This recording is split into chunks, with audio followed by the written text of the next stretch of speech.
అలసందుల పులుసు తయారు చేసే విధానం చూద్దామండి. నానబెట్టుకున్న అలసందుల్ని ఒక కుక్కర్లో వేసుకొని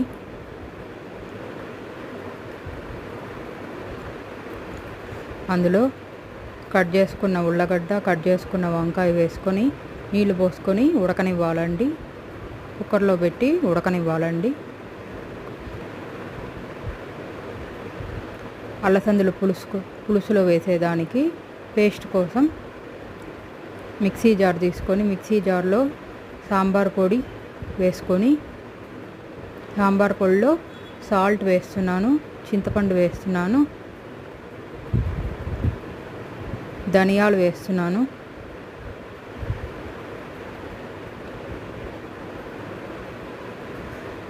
పచ్చి కొబ్బరి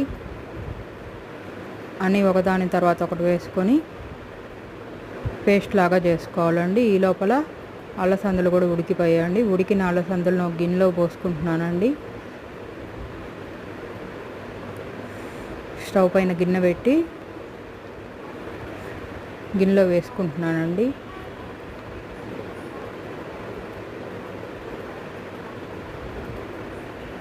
ఉడికిన అలసందుల్లో మిక్సీకి వేసుకున్న పేస్ట్ కూడా వేస్తున్నానండి. పసుపు,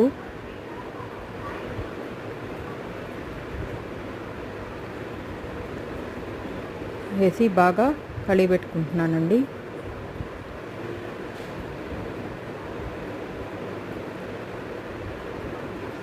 తగినన్ని నీళ్ళు కూడా పోసుకుంటున్నానండి.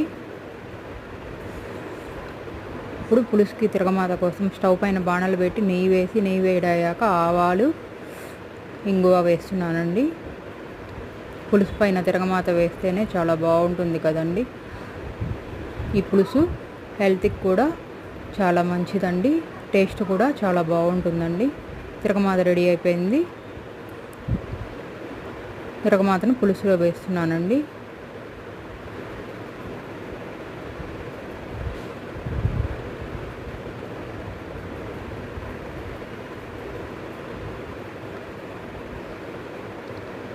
లాస్ట్లో కొత్తిమీరతో గార్నిష్ చేసుకుంటే ఎంతో టేస్టీగా ఉండే అలసందుల పులుసు రెడీ అండి. Subscribe my YouTube channel for more videos. మీకు నచ్చితే ఇలా ట్రై చేయండి. Thank you for watching. పులుసు కూడా రెడీ అయిపోయిందండి. బాయ్.